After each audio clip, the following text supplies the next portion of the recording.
আসসালামু আলাইকুম। গতকালকে বাংলাদেশে একটা জরিপ হয়েছে চাঁদাবাজি নিয়ে।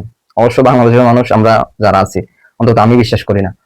আমি জানি না অন্য কেউ বিশ্বাস করে কিনা যে বাংলাদেশে যেসব জরিপ হয় জনসংখ্যা নিয়ে, অর্থনৈতিক অবস্থা নিয়ে, নির্বাচন নিয়ে, যত কিছু জরিপ হোক বাংলাদেশের মানুষ এগুলো বিশ্বাস করে না।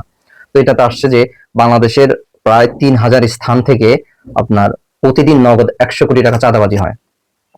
এটাই মূলত চাঁদা, যেগুলো নিউজে আসে বা আপনি দেখি এখন মিডিয়ার কল্যাণে হোক বা যে কোনো ভাবে হোক, বা মানুষ একটা ৫ই আগস্ট ২০২৪ পরবর্তী সময়ে মানুষের একটা সাহস হয়েছে, মানুষ নিজেও এখন প্রকাশ করে, আগে ভয়ে না করলেও। তো তারপরে দেখা যায় যে আপনার এই জরিপটা শুধুমাত্র মানে দৈনিক যেটা নগদ চাঁদাবাজি হয় ছোটখাটো সেগুলো আসছে, কিন্তু সমঝোতার ভিত্তিতে যেটা হয়, যেটা আমাদের সড়ক পরিবহন মন্ত্রী বলেছেন, সমঝোতার ভিত্তিতে ওখানে দুই পক্ষ কিন্তু জালিম থাকে, তাদের অপরাধ ঢাকার জন্য তারা রাজনৈতিক নেতাদের এবং প্রশাসনকে বা শ্রমিক নেতাদেরকে সমঝোতার ভিত্তিতে চাঁদা দিয়ে থাকে, ওটা কিন্তু আসে না।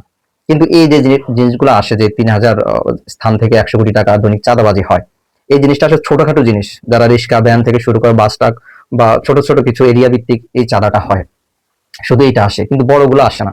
যদি আসতো দেখতেন আপনি প্রবাসী আয় বা পোশাক খাতে যে আয় থেকে, সেটাও পরিবহন খাতের আয় কোনো অংশ কম না, বিশাল বড় পরিবহন সেক্টর বাংলাদেশের।